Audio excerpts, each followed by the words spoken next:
엘리사벳이 찬양을 했고 또 마리아가 찬양을 하고 또 사가랴가 찬양했던 그 1장 이어서 이제 2장은 바로 예수님의 탄생입니다. 이때 가이사 아구스도 그가 원래 그 최고의 숭배받는 이 아주 장엄한 이 아주 숭고한 사람 뭐 이런 가이사 아구스도 그때 이때가 이제 줄리어스 시저의 조카인 옥타비아누스 BC 27년부터 AD 14년까지 아주 오랫동안 로마 황제로 있었던 바로 그 사람입니다. 그가 천하로 다 호적하라 그렇게 얘기했어요. 그래서 영을 내려서 다 호적하라고 그랬기 때문에 또 이때 동시에 이때는 수리아 총독이었던 구레뇨 그게 첫 번에 한 것이다. 이거에 대해서 자세히 제가 설명 안 해도 될 것 같고요.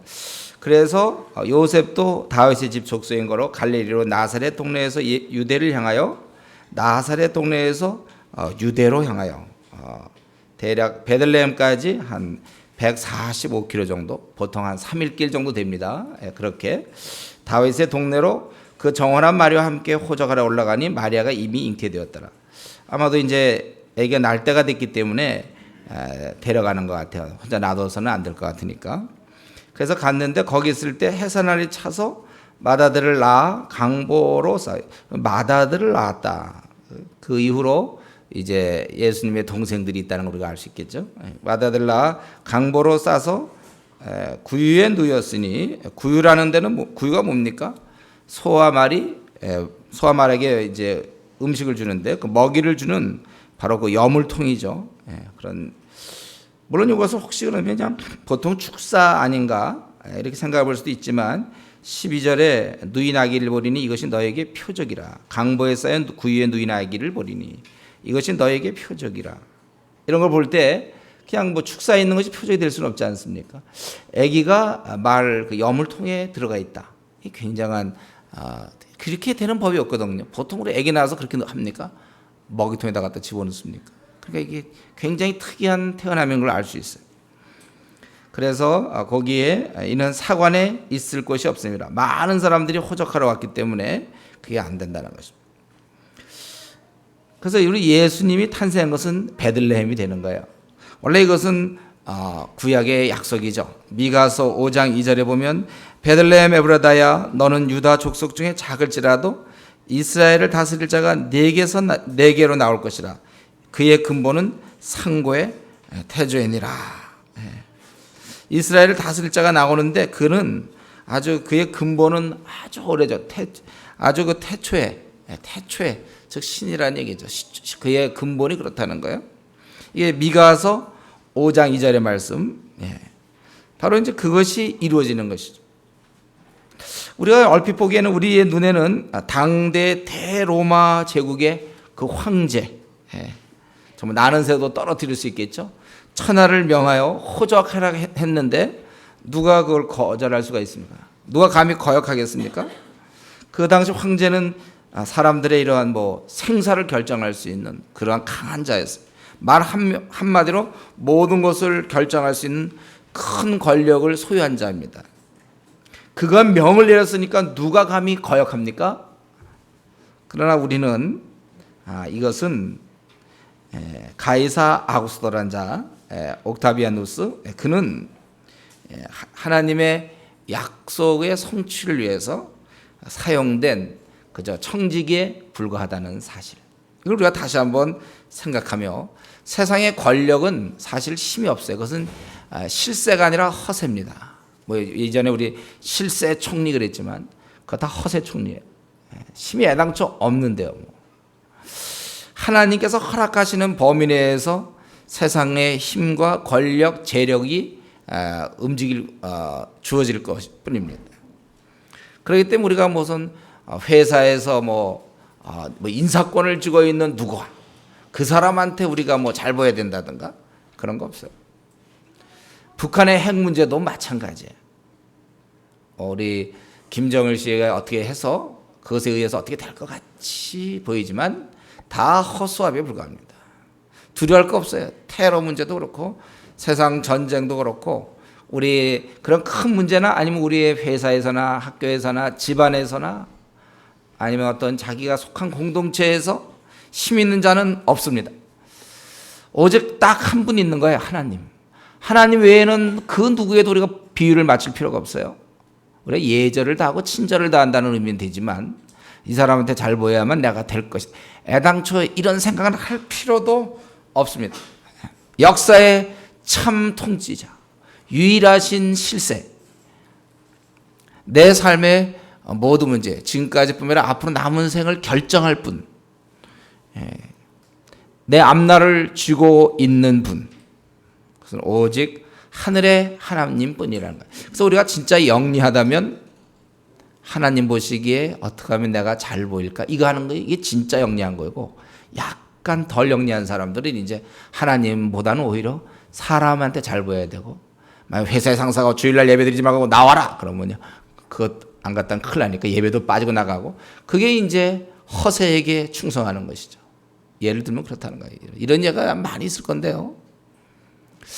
자기가 뭘 이뤄보려고 막 애를 쓰면서 신앙을 등한히 하면 이루어질 게 뭐가 있겠습니까? 하나님이 허락해 주셔야 되는 거예요. 그러니까 참으로 지혜로운 자는 하나님을 경외하는 자예요. 이런 말씀 여러분 정말 마음으로 받아들입니까? 마음으로 받아들여야 돼. 머리로만 하면 안 돼. 내 앞날을 쥐고 있는 분, 오직 하늘의 하나님뿐이시라는 거예요. 내 앞날을 쥐고 있는 이 땅의 모든 문제 그분께 아뢰고 그분께 허락해 주시면 풀리는 거예요. 물론 이런 일을 할 때 우리가 지혜롭게 이제 우리 주위 사람들과 의논도 할 수 있겠고 하나님 허락하신 범위 내에서 움직일 수는 있지만 근본적으로 우리가 이 땅의 모든 문제는 하나님이 쥐고 있기 때문에 여러분 앞날을 두려워하지 마십시오. 내 앞날이 꽉 막힌 것 같아도 괜찮아요. 하나님 앞에 우리가 두려워하면 안 돼. 우리를 사랑하시는 그분께 기도로 나가는 것입니다. 그래서 아무것도 염려하지 말고 오직 모든 일에 기도와 간구로 너희 구할 것을 감사함으로 아뢰라. 그래. 얼마나 좋습니까? 이렇게 우리가 염려가 많은 것을 미리 아시고 말씀을 통해서 그 염려하지 마라. 이렇게 부모가 한 3살 먹은 애한테 염려하지 말라 그런 거야. 3살 먹은 애가 무슨 옷을 입을까? 내가 과연 오늘 밥을 제대로 먹을 수 있을까? 막 3살 먹은 애가 걱정하면 부모가 뭐라 그러겠습니까? 걱정하지 마라 그러겠습니까? 함께 우리 같이 걱정해보자 이러겠습니까? 그러니까 걱정하지 말라 그럴 거예요. 부모가. 안 그렇겠어요 여러분? 우리가 하나님이니까 얘기하기를 아무것도 염려하지 말라 그렇게 얘기했어요. 그렇기 때문에 앞날을 염려하는 것은 그거는 이제 그게 바로 불순종이죠. 우리가 어떤 면에서 불순종. 우리 연약함이기도 하지만 불순종이에요. 그렇기 때문에 우리는 이러한 모습을 딱 볼 때 천하의 가이사 아구스토가 대로마 제국의 황제가 당시의 그 식민지 아주 보잘것없는 그 초라한 유대 그다음에 명을 내렸으니 이거 큰일 났구나 다 순종하지만 그 가이사 아구스토가 누군가를 잘 보니까 머슴이란 말이죠. 머슴이었어 알고 보니까. 이런 사람이 다 있어요. 괜히 황제같이 폰만 잡았지 뭐 머슴에 불과해. 우리는 오히려 하나님의 자녀죠. 자녀란 말이에요 우리가. 그렇기 때문에 우리가 생애 승리자로 사셔야 됩니다 여러분. 목사님 앞에 꽉 막혔는데요. 그래도 승리자로 사셔야 돼요. 두려워하면 안 되겠어요 여러분. 두려워하지 말라고 성경에 염려하지 말라고 그렇게 얘기하고 있습니다. 그래서 이렇게 예수님께서는 그래서 결국 그 약속이 이루어지느라고 베들레헴에 가게 되었고 그리고 그때 이제 8절부터 오늘 마지막 20절까지 목자들이 경배하는 모습이 나오죠. 천사가 이제 기쁜 소식을 전하는 거예요. 그 지경의 목자들이 밖에서 밤에 자기 양떼를 지키더니 주의 사자가 곁에서 서고 주의 영광이 저희를 두루 비치며 크게 무수하는지라. 그렇겠죠. 밤에 말이죠. 주의 사자가 나타나서 주의 영광이 저희를 두루 비치며 어떤 장면인지 모르겠지만 그들은 굉장히 두려워할 수밖에 없어요. 천사가 이르되 무서워 말라. 보라, 내가 온 세상에 미칠 큰 기쁨의 좋은 소식을 너에게 전하노라. 네. 오늘날 다윗의 동네에 너희를 위하여 구주가 나셨으니 곧 그리스도 주시니라. 사실 우리가 생각할 땐 천사가 훨씬 높을 것 같은데 이 땅에 태어난 그 아기가 훨씬 더 높은 거예요. 그래서 그 소식을 전하는데 불과해요. 이 목자들은 막 천사를 두려워하고 와, 천사님 그러는데 천사는 오히려 그 아기 있잖아요. 뛰어라 높다는 거 아닙니까? 그가 이제 큰 기쁨의 소식인데 바로 곧 그리스도 주시니라 이렇게 얘기합니다. 그러면서 너희가 가서 강보에 쌓여 구유에 누인 아기를 보리니, 너희가 가서 본다는 얘기는 이제 가야 된다는 거죠. 가서 이것이 너희에게 표적이라 하더니, 그래서 호련히 허다한 천군이 그 천사와 함께해서 하나님을 찬송하여 가로되 지극히 높은 곳에서 하나님께 영광이요 땅에서는 기뻐하심을 입은 사람들 중에 평화로다 하니라. 근데 왜 제가 좀 생각하고 있어요. 왜 이것을 알려야 됩니까? 뭐 때문에 이런 목자들에게 이런 걸 알려야 되죠? 우리 하나님께서 이런 걸 알려야 됩니까? 우리 주님이 이 땅에 오신 것을 우리 아무도 모른다 그러보세요. 아무도 모른다. 그럼 어떻게 구원이 이루어지겠습니까? 알아야 될 거 아니에요. 이분이 오셔서 그래서 우리가 죄의 용서함을 받고 주님이 뭐라고 말씀하는지 듣고 알고 우리 믿고 그래서 우리가 구원을 받아야 돼. 알려야 된단 말이에요. 혹시 이렇게 알릴 수 있을까요? 그냥 모든 사람이 다 알리는 거죠. 목자 말고 천군 천사들은 그렇게 할 수 있을 거 아니에요? 한 사람한테 다 돌아가면서 맞다, 메시아다 다 알리면. 만약 그렇다면 인간이 애당초 자신이 회개하고 주님께 돌아와야 되는데 그런 표적에 눌려서 돌아오는 거, 그럴 바에는 오늘도 하나님께서 온 인류를 다 그냥 끝낼 수 있죠. 하나님은 그게 원치를 않아요. 우리가 회개하고 돌아오기를 원하는 것이죠. 그리고 그렇게 된다면 만약 모두가 다 그분이 예수 그리스도인 줄 알고 메시아인 줄 알았다면, 모두가 다 알았다면, 아니면 예수님이 공생의 3년 동안에 아예 천사가 나타나서 다 바리새인 대적하는 사람들 있잖아요. 나타나서 바로 맞아 너 들어 막 돌아오면서 다 그랬다면 과연 예수님 십자가에 죽으셨겠습니까? 그럼 우리 죄에 속하면 어떻게 되는 것이죠? 그래서 여기서 약간의 긴장 관계가 있어요. 알려줌과 또 드러내지 않음과 이 둘 사이 우리의 그 어떤 회개를 우리가 회개해야 되고 깨달아야 되기 때문에 알리시되 극소수에게만 이제 하나님의 계획 섭리 속에서 알려주시는 것입니다.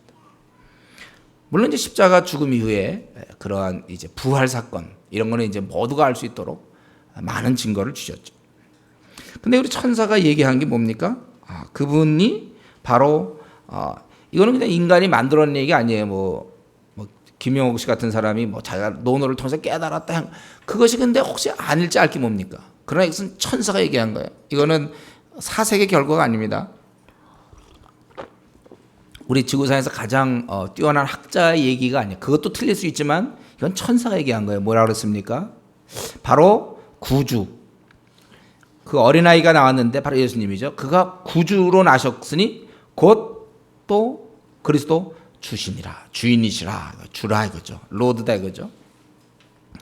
그래서 그분은 구주시며 주인이라는 이 사실, 우리가 놓치기 쉬운 부분이죠. 그분을 우리가 많은 경우 오늘날 우리 한국교회 대다수 90%라고 얘기해도 될지 모르겠어요. 하여튼 많다는 의미거든요. 뭡니까? 그분을 구주로 알고 있어요. 날 위하여 목숨 버리셨고, 그래서 내가 믿으면 나도 구원받을 수 있는 나를 위한 구세주. 그러나 그 다음에 주인으로는 이제 안 받아들인단 말이죠. 소위 말하는 이제 그분의 뜻대로 순종하며 살겠다, 헌신하며 살겠다. 이거는 이제 많은 사람들이 안 받아들이고 있는 게 현실입니다. 죄 많은 우리를 위해서 그분은 구주가 되셔야 됐지만 어리석은 우리를 위해서, 아니면 욕심대로 살기 쉬운 우리를 위해서 그분은 우리의 인도자, 주인이 되어주셔야 된다는 거예요. 우리에게 구주로만 계시면 안 되는 거예요. 우리가 구원받은 이후에 우리의 그 남은 창창한 그 삶이 있을 때 이끌어주는, 단지 타는 불못에서 건져주시는 것의 역할로만 끝내서는 안 되고, 이제부터 천성문에 이를 때까지 이 어리석은 내가, 또 욕심과 유혹에 잘 넘어가는 내가, 자기 마음대로 살 것을 원하는 내가 이제 제대로 살기 위해서는 그분께서 나의 주인이 되어주셔야 된단 말이죠. 그래서 올바른 삶을 살아갈 수 있도록 가르침과 인도가 우리에게 필요합니다. 우리가 천성문을 향해 갈 때 인도자가 필요하는 거예요. 만약에 예를 들어서 어린애가 어디 막 납치를 당했다, 막 유괴를 당해가지고 막 차로 막 어떻게 가서 어딘가 떨어져 있어요. 그럴 때 이제 무슨 영화 같은 데 보면 어떻게 주인공이 어떻게 해서 이제 그 부탁을 받고 부모 부탁을 받고 뭐 어디서 구출한단 말이에요. 거기 이제 그 악인들 틈에서 이제 유괴범 틈에서 걔를 빼냈어요. 빼놓고선 두고 옵니까? 그럼 걔는 어디로 가는지 모르고 막 예를 들면 어디 이상한 산골 같은데 이렇게 아니면 그 악인들의 어떤 아직까지 포위하는 거 범위 내에 들어가 있다고 예를 들어본다면 그냥 끄집어내고 됐다 이제 사슬 밧줄 묶인 거 다 풀어줬으니까 네가 알아서 와라. 그럼 가는 게 아니고 그 다음에 이제 걔를 어떻게 또 끌고 나와갖고 고들의 그 포위망을 뚫고 어떻게 가서 이제 부모님께 인계해야 그게 이제 제대로 된 주연이죠. 이런 영화가 있나? 예를 들면 그런 거 아닙니까? 우리 주님께서 우리를 그냥 탄을 보면서 건져내 본들 우리는 정말 건져냄을 받았지만 우리 안에는 죄성이 꿈틀거리고 있고 욕심쟁이며 구두쇠고 인색하고 다른 사람을 회방하고 미워하고 잘난 척하고 교만하고 어리석고 그런 자를 그냥 내버려 두면 어떻게 보면 건진만 못할 수가 있어요. 그래서 사실은 구세주가 되시며 그 다음에 우리의 주인이 되어야 된다는 거예요. 그럴 때 우리는 실패하지 않고 열매 맺는 삶을 살아갈 수 있습니다. 여러분 이제 구원은 받아놓고 이제 구원받았으니 다 됐다 그렇게 하는 사람이 많아요. 그래서 예수님을 믿지만 이제 내가 이제 내 원하는 대로 살겠다. 그래서 나도 어느 날 때가 되면 나도 그러면 이제 그때는 헌신해야지. 우리 뭐 독실한 그리스도인 뭐 이런 얘기 하잖아요. 나도 이제 언제가 때가 되면 뭐 독실한 그리스도인이 돼야지. 그게 아니고 예수님을 믿으면서부터 사실은 이제는 그분을 잘 따라가야 되는 거예요.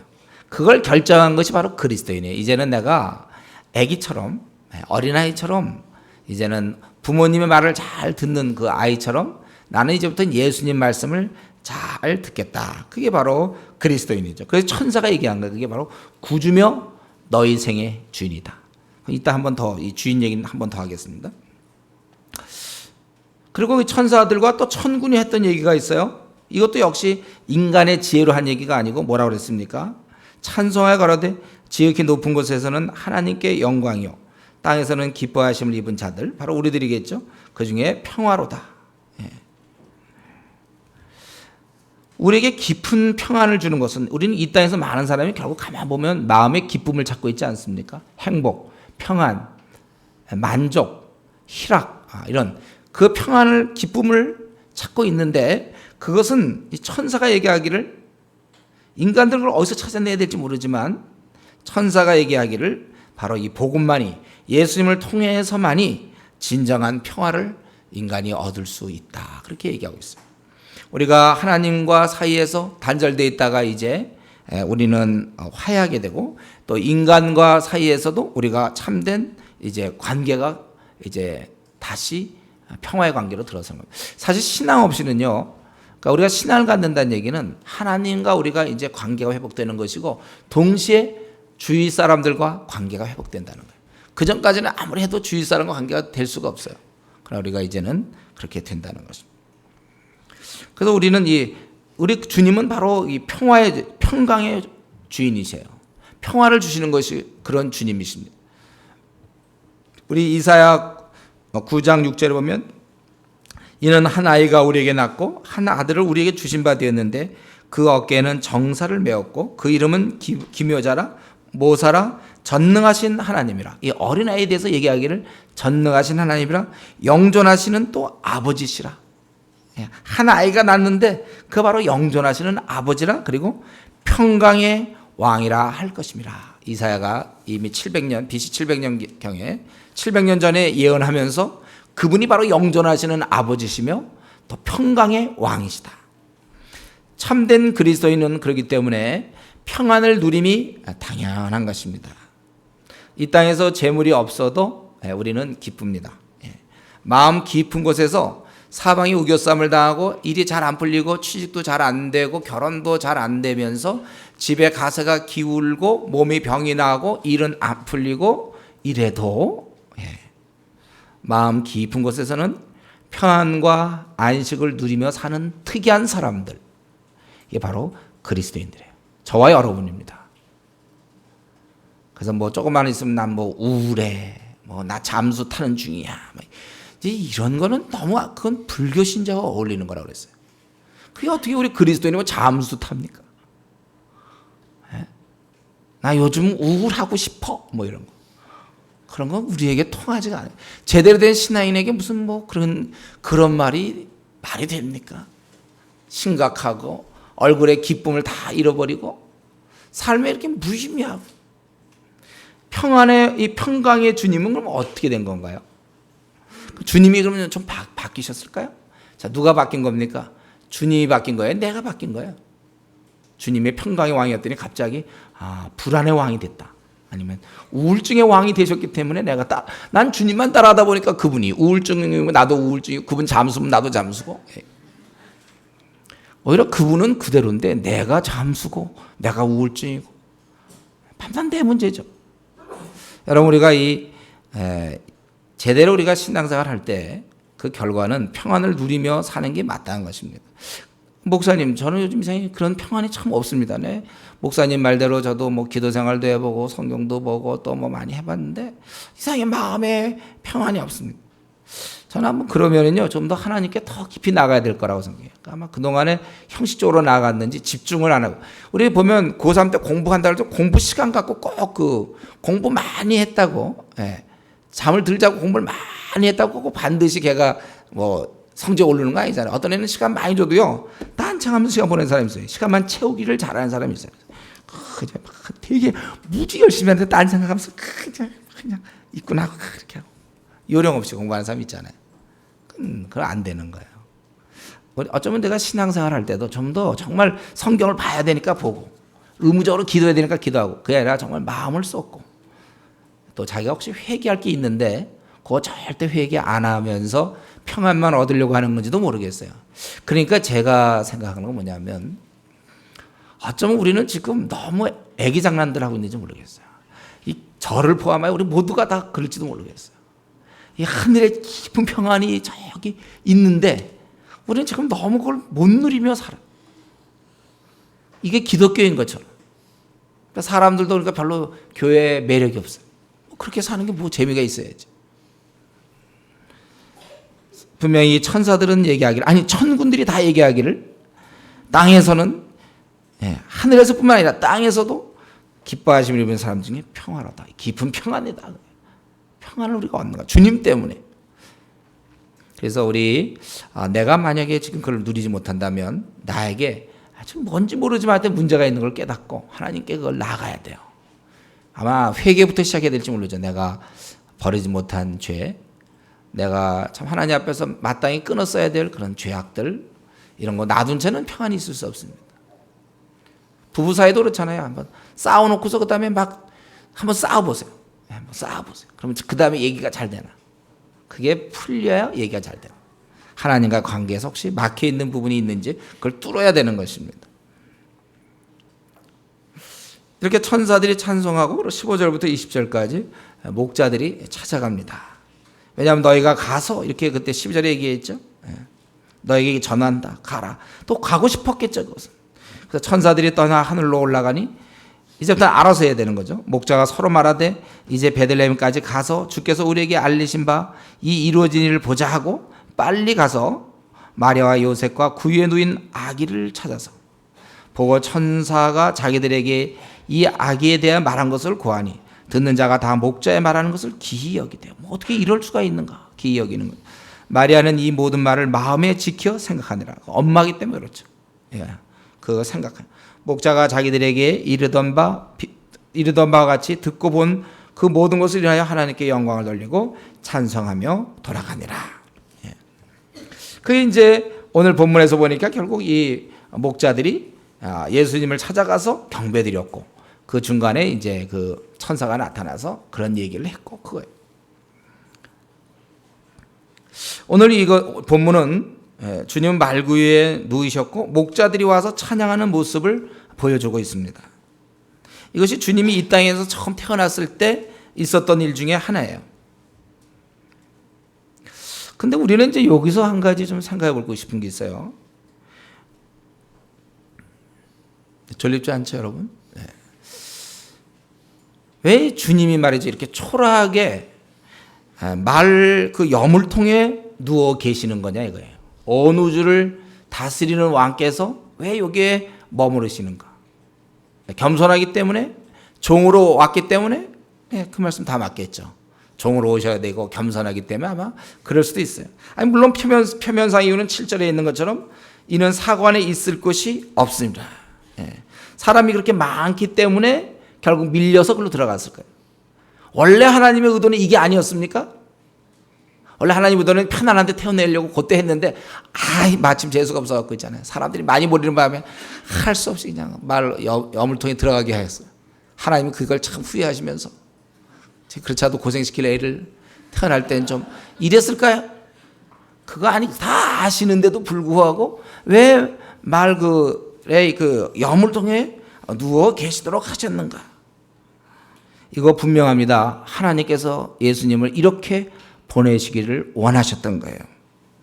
다른 말로 염을 통해 보내진 하나님의 아들 이거예요. 이게 시청각 교육이란 말이에요. 세상은 하나님에 대해서, 예수님에 대해서 수용할 만한 능력이 없다는 거예요. 준비가 안 돼 있다는 것입니다. 세상은 환영이 아니라 배척이에요. 메시아가 와도 배척하는 게 세상이라는 것에 대한 시청각 실물 교육인 거예요. 그래서 요한복음 1장 10절 11절에는 그가 세상에 계셨으며 세상은 그로 말미암아 지은 바 되었으되 자기를 지은 자기의 생사 모든 문제 로마 황제보다 1000배나 높은 그분이지만 세상은 그를 알지 못하였고 자기 땅에 오매 자기 백성이 영접지 아니하였으나 그분이 찾아온 이 땅은 사실 하늘나라의 왕이 이 땅을 찾아왔지만 이 땅은 이미 세상 공주의 권세 잡은 자가 세상 임금이 바로 이 땅을 지배하고 있었고 그럼 모든 사람들은 어두움 가운데 있었고 죽음의 그늘 아래 놓여있던 사람들이고 그들은 마귀의 종들이고 자녀들이었기 때문에 본질상 빛을 싫어하고 하나님에 대해서 거역하는 이미 아담이 거역하고 온 바로 그 후손들이란 말이에요. 어둠의 자식들로 가득 찬 그런 세상이라는 것입니다. 그렇기 때문에 이 말구에 누워 계신 주님은 바로 이 사실을 증거하는 것이라고 우리가 볼 수 있는 것입니다. 세상 사람들은 하나님을 떠났고 싫어한다는 것. 그게 이제 그의 생을 통하여 증명되고 십자가로 끝을 내는 것이 바로 그거예요. 결국 이 땅은 온갖 죄악이며 하나님을 대항하고 있다. 태어날 때 그 염을 통해서 태어난 그분은 죽음은 어디서 맞는 거냐면 십자가에서 맞는 게 이게 자연스러워요. 죽을 때면 너무 멋있게 죽으면 안 돼요. 아주 오래오래 장수하다가 모든 사람의 경배 속에서 최고의 무덤으로 딱 모셔 들어가면 그건 좀 이상해요. 그러니까 태어날 때도 어디 발 붙일 곳이 없다가 죽을 때도 땅에 제대로 어떻게 묻지도 못하고 그냥 어떻게 십자가에 나무에 달려서 끝내는 것이 그게 맞는 것입니다. 그건 사람들은 하나님을 싫어한다 그거예요. 하나님 말을 듣기보다는 세상의 말을 듣기 원하며 자기 말을 듣기 원하는 것이 사람들이다. 이것이 성경이 아주 일관되게 주장하는 그러한 교리인 것입니다. 사람은 주님을 싫다. 한번 따라해 보겠습니다. 사람은 주님을 싫어한다. 네, 이게 바로 우리 인간이 늘 이렇게 주님을 대하는 거예요. 여러분 노방전도를 해볼 때 왜 까닭없이 그들은 우리가 좀 얘기 좀 하려도 싫어하고 미워합니까? 그게 이거예요. 다른 종교는 괜찮아도 꼭 우리 기독교는 괜히 막 싫어더래요. 우리는 원래 그런 사람, 우리가 거기서부터 출발했다는 사실을 오늘 이 아침에 다시 한번 생각해야 돼요. 그렇기 때문에 우리는 믿기 전에는 우리가 이렇게 살았던 것은 물론이요, 믿고 나서도 이제 100% 우리가 하나님을 대항했던 우리들이 이제 믿고 나서 죽을 때까지, 주님 만날 때까지 0%로 만드는 과정 중에 있다는 거예요. 그래서 우리 100% 하나님을 대항하던 속성이 이제 깨어지기 시작해야 되는데 어떤 사람이 1년 걸렸어도 97% 아직 남겨 3%밖에 못 깬 사람이 있고 어떤 사람은 5% 깨갖고 95%가 있단 말이에요.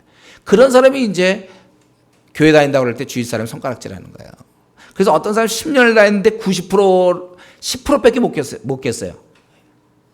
그러니까 옛날 그 죄된 성분, 세상 사람들은 100이면 이 사람은 90만큼 하나님을 싫어해요. 교회는 다닐 수 있어요. 그러니까 최소한 한 게 뭐냐면 주일날 예배 정도에 참석하는 게 이제 그동안 한 5% 깨졌기 때문에 95%가 허락질 않아요. 교회 주일날 예배 이후에 뭐 수예배를 간다든가 뭐 기도를 하게 한다든가 이걸 95%가 원하지 않다니까요. 집에 와서 뭐 성경을 보는 것보다 텔레비전을 보는 걸 95%의 주주 뭐 이런 거 있잖아요. 투표할 때 많이 갖고 있는 지분 95%가 아직도 쥐고 있기 때문에 거의 100%와 비슷한 생활을 해요. 그래서 세상 사람들이 보통 직장 갔다 와서 텔레비전 보는데 교회 다니는 사람도 직장 갔다 와서 텔레비전 보는 거와 거의 비슷합니다.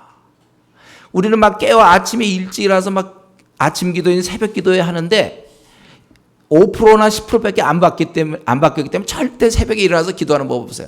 다만 세상 사람들이 새벽에 일어날 때가 언제죠? 이번에 최근에 사태를 보면 월드컵 할 때 그때는 세상 사람들이 막 4시에 일어나거든요.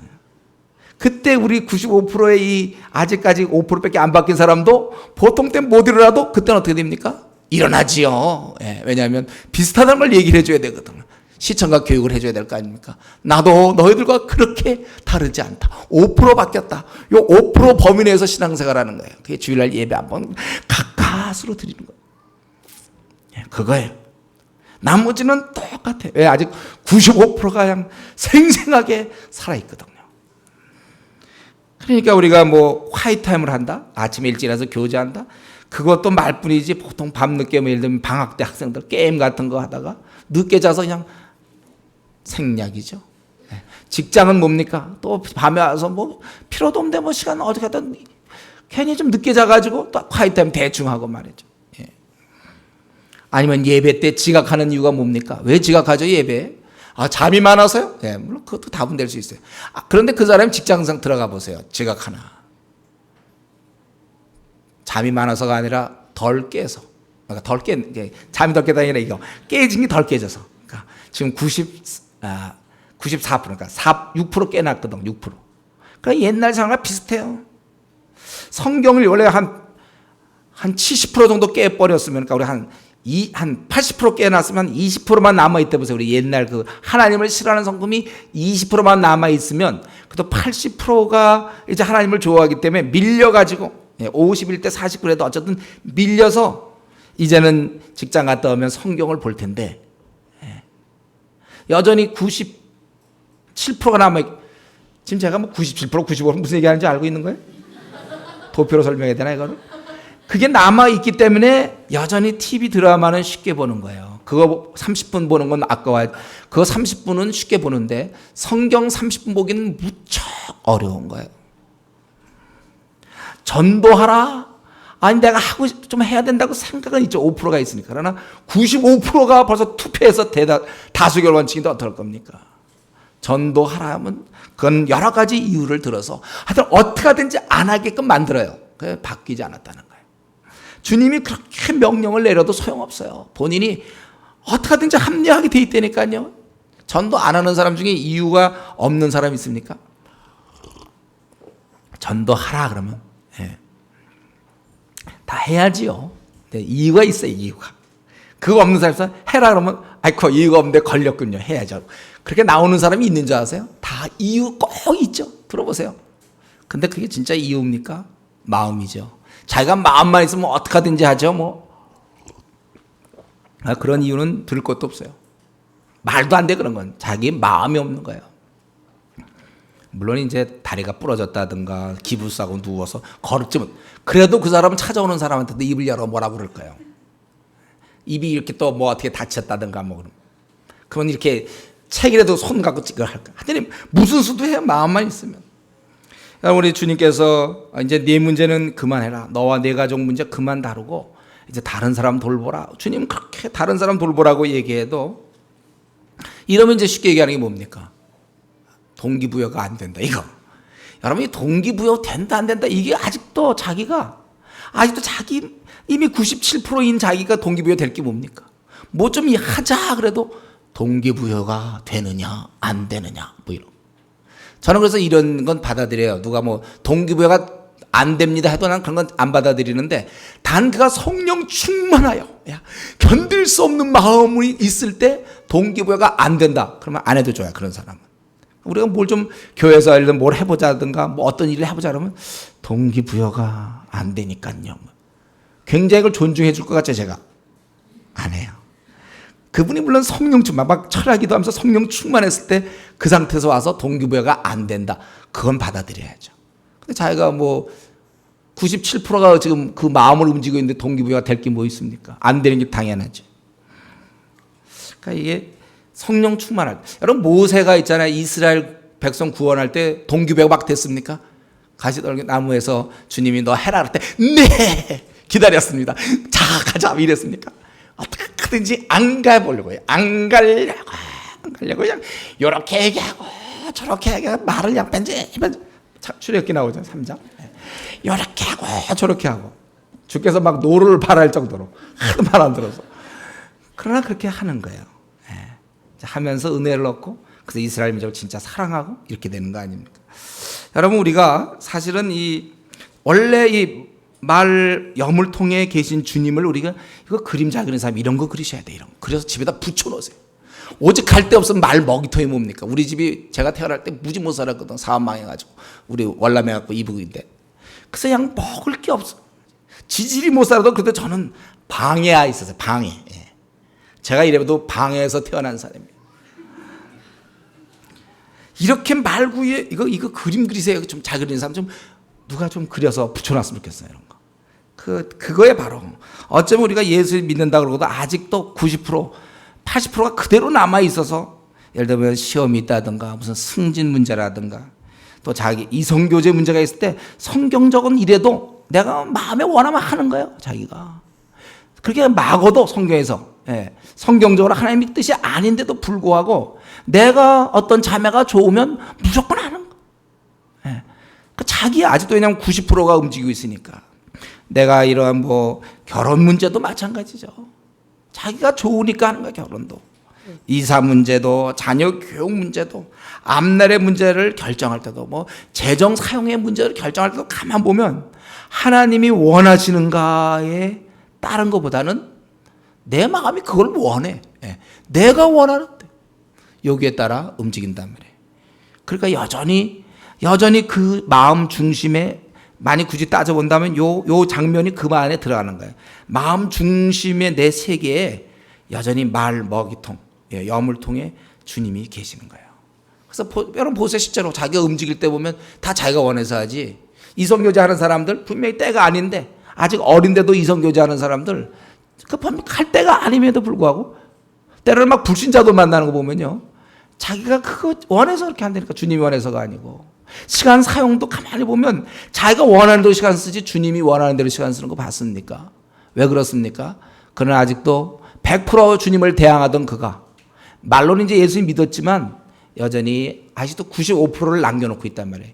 이게 깨어져야 돼. 이게 언제 깨어지냐면 이제 보통의 경우 평범한 인간들은 암에 한번 걸리면 그때 이제 와르르 불어나는 거예요. 그때 살려만 주시면 내가 이제 주님이 충성하겠습니다.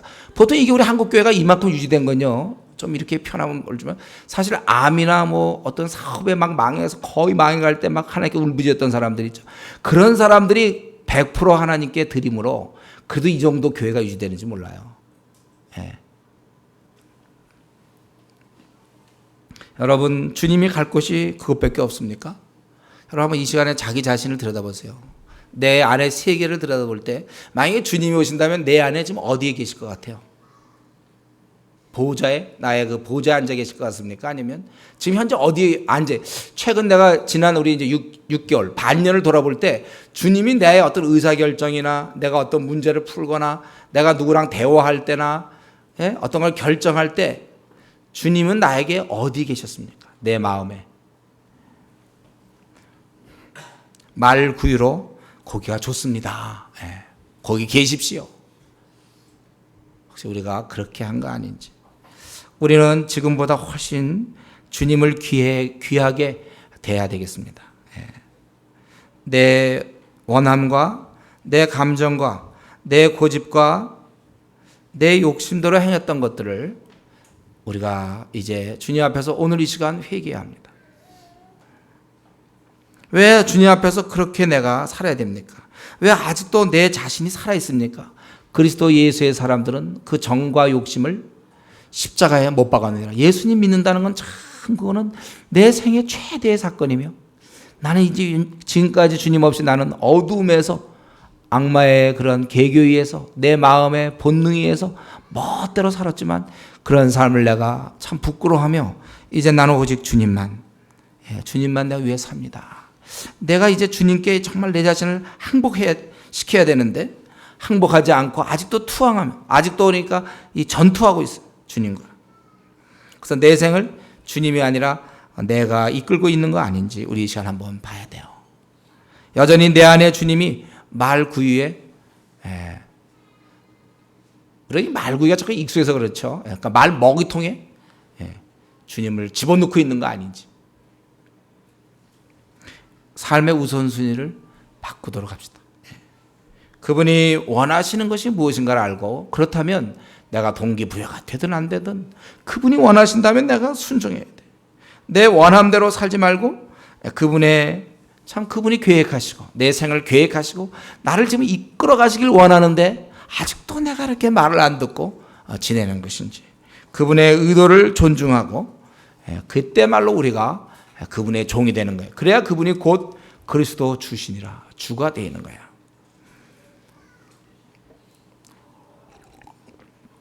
이런 거 우리가 지금 이 민주사회에 살고 있으면 모르지만 뭐 회사 같은 데서 조금 경험할 수 있을지 모르겠어요. 우리 이전에 왕이 있을 때 왕의 말을 모든 신하는 왕을 위해서 하는 거예요. 왕을 위해서. 왕을 위해서 목숨까지 버리는 게 충신입니다. 옛날에는.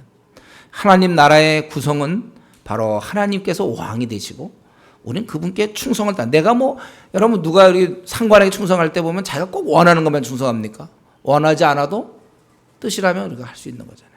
왕이 원하면 이렇게 하는 거예요. 이것이 진정한 경배와 찬양이며 이것이 목자들이 했던 거예요. 마음을 따르지 않으면서 마음은 아니면서 우리가 이런 예배에 참여한다는 것은 오히려 이것은 경배가 아니라 경멸이 될 수 있다는 것입니다. 우리 인간의 본분 여호와를 경외하는 것이 여호와를 영화롭게 하는 것이 주님을 영화롭게 하는 것이 우리의 그 진정한 우리의 본분인 것을 우리가 이 시간 기억해야 되겠습니다. 또 우리 주님은요, 이 본문에서 가만히 여러분 몇 가지를 좀 더 보아야 되는데, 이 본문에서 주님은 그 말 구유에서 이렇게 나셨지만, 또 경배하러 온 자들의 그 몰골이 뭡니까? 뭐 경배하러 좀, 비록 그렇게 말구에 나셔도, 뭐 당대 이스라엘의 아주 좀 유력자들이 얼마든지 천사가 나타나서 하라고 하면 했을 거예요.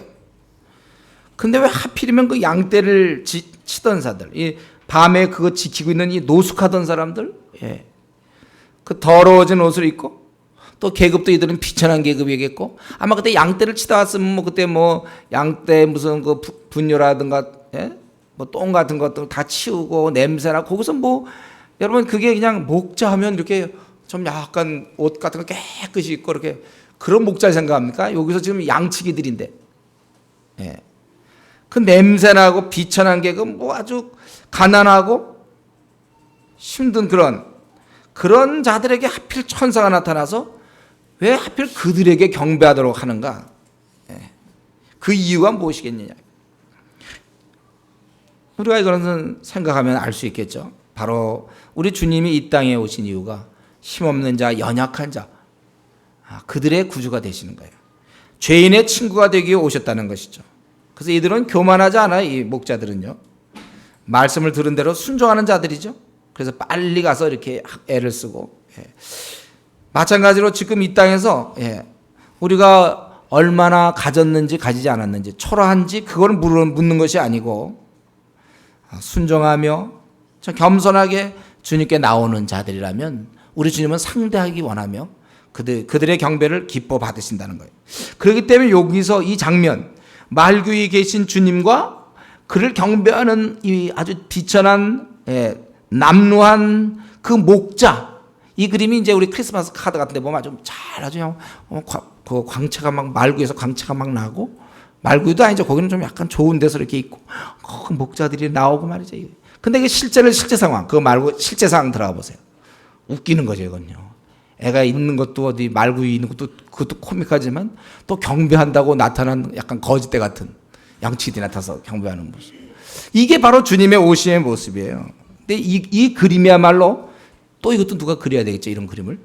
이 그림이야말로 바로 우리에게 큰 위로의 메시지가 되는 거예요. 이 그림이 우리의 위로가 되는 것입니다.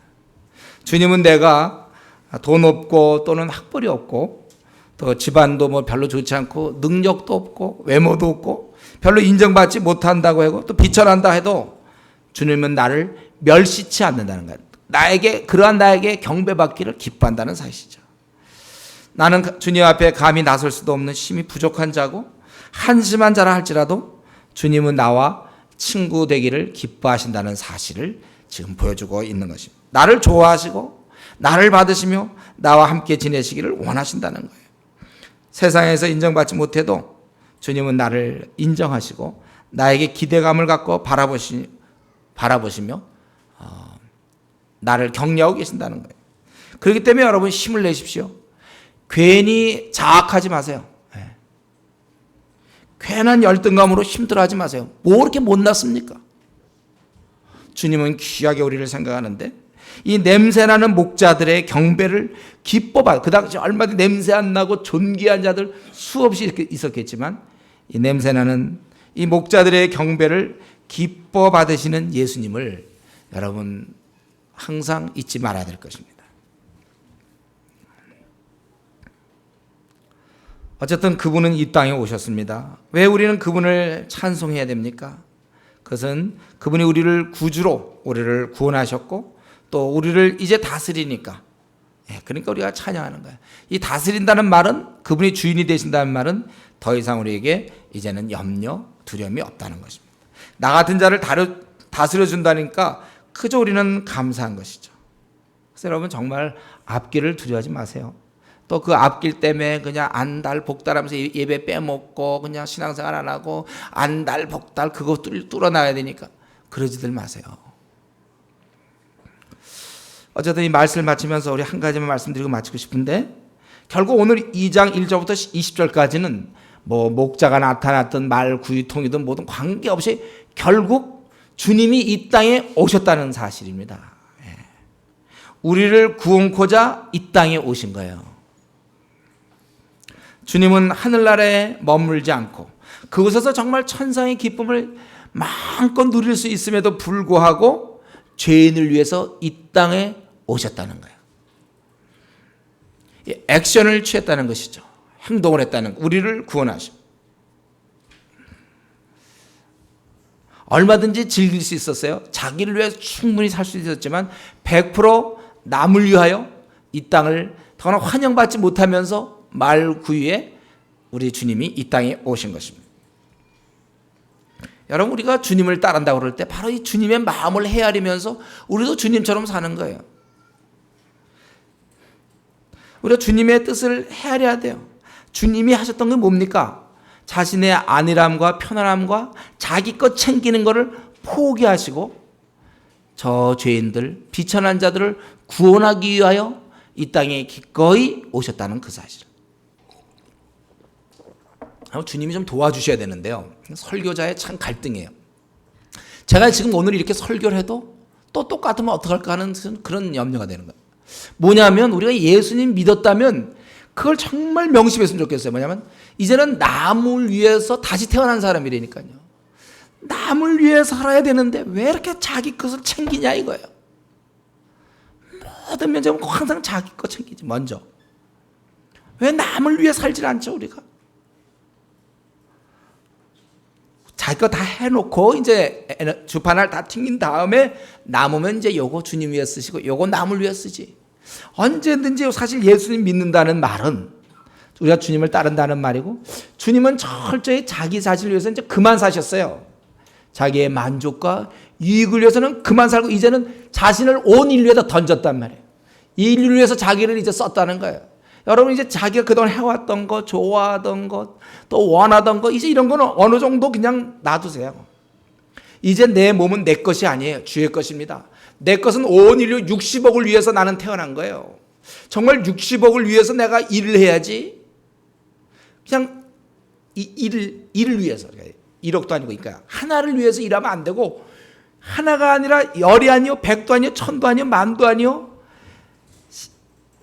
60억, 60억을 위해서 일해야 될 존재인데 어째서 그 60억 중에 59억 9,990, 그 쫙 놔두고 하나, 나를 위해서 그렇게 사냐 이거예요. 이제 나는 만물의 찢깁니다. 우리는 이 땅에서 뭐 안 돼도 관계없어. 나는 여러분 독립군이 딱 되면요, 자기 목숨의 안전 이런 거 그냥 하다 죽을 수도 있는 거예요. 아내와 애를 두고 죽을 수도 있는 거예요. 이건 참 안 좋은 예라 내가 참 들긴 좀 뭐하지만, 그 빛나된 그들 있잖아요. 그 무리들 말이에요. 그건 잘못된 거는 잘못된 건 분명해요. 그러나 그들의 그거는 하나 우리가 좀 참고하자는 거예요. 죽을 수 있다는 거예요. 기꺼이 자기들의 뭐 민족 해방인지 뭔지 위해서. 우리 옛날에 독립군들이 이 나라를 얻기 위해서 일경들 자기 아무것도 없지만 싸우다가 죽을 수 있는 거예요. 나라를 위해서 기꺼이 전사할 수 있을 만큼의 준비가 돼 있어요. 여러분들은 정말 이 60억을 위해서 자폭해야 된다니까. 60억을 위해서 내 삶을 완전히 비울 때 위대한 인물들이 될 수 있는 거예요. 뭐 슈바이처니 뭐 이런 사람들이 있지 않습니까? 허든 테일러 같은 사람들. 우리 여기 저 계단에서 올라오는 사람들이 다 그런 사람들 모아놓은 거예요. 제가 쫙.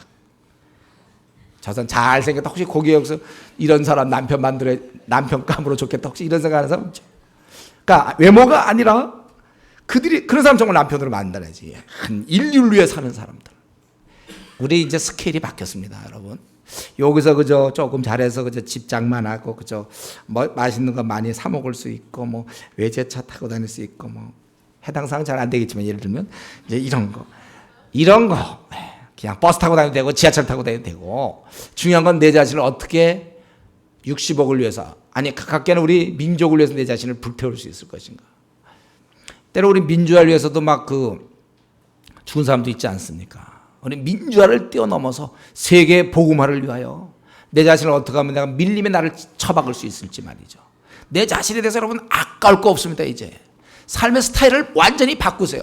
그리스도를 믿는다는 것은 주님을 따르는 것이다. 여러분 그걸 각오하셔야 돼요. 우리가 그렇게 살아야 됩니다. 오늘 2장 1절부터 20절에서 말 먹이 통해서 태어나고 목자가 했구나. 주님이 이 땅을 찾아오셨다는 거예요. 하늘의 모든, 우리가 아무리 지금 우리 걸 포기해봐야 주님이 포기하신 것에 비교하면 그 비교가 되겠습니까? 주님은 모든 하늘나라의 모든 영광과 좋은 거 다 버리고 이 땅에 초라하게 이 땅에 오신 거예요.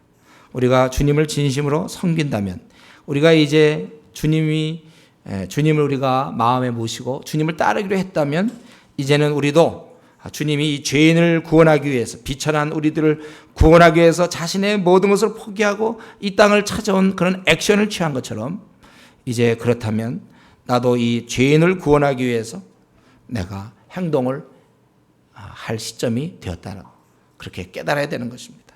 가만히 있으면 안 됩니다. 그리고 사실 이 일 자체가 물론 우리는 주님이니까 그렇지만 원래 보면 이게 되지도 않을 일 아닙니까? 그런 세계 한 명이 뭘 어떻게 합니까? 사실 우리 주님은 겨자씨였어요. 되지도 않을 것 같죠? 예. 이게 모든 자가 다 반대할 때 혼자 이 땅에 오셔서 결국 겨자씨가 되셔서 큰 나무를 이루는 것처럼, 여러분 우리가 이러한 남을 돌보려고 하는 일, 우리나라에 지금 3,800만 명, 또 동기부여가 된다 안 된다 그만 얘기하세요. 이건 3,800만 명의 영혼을 위해서, 중국의 13억, 또 우리 아시아의 30억이 넘는 그 영혼들을 위해서, 전 세계 60억이 넘는 영혼을 위해서 우리가 되지도 않을 것처럼 보이고 또 거대한 벽에 부딪혀 있는 것처럼 우리가 정말 뭘 할까 과연, 혹시 우리가 그렇게 생각이 든다 해도 우리 주님이 용감하시지 않았습니까? 전 인류를 구원하기 위해서 이 땅에 오셨던 하늘의 겨자씨처럼, 나도 이왕 한번 사는 거, 지금까지는 20년, 30년, 40년, 50년 어떻게 살았는지 모르겠어요. 그건 다 뒤로 하고 앞으로 남은 생만큼은 이제 지경을 넓혀서 전 인류를 위해 살겠다 결심하세요. 주님처럼 나도 겨자씨로 살겠다. 되지도 않을 일일지 모르지만 그러나 나는 이것을 믿음으로 내가 나가며 내 남은 생을 주님이 이 땅에 오신 것처럼 나도 내 남은 생은 바로 죄인을 구원하기 위해서 내 남은 생을 겨자씨로 드려야 되겠다. 그렇게 결심하는 우리 성도님 되기를 바랍니다. 우리 전에 한번 같이 오늘 주님의 이런 모습을 보면서 같이 한번 통성으로 기도하겠습니다.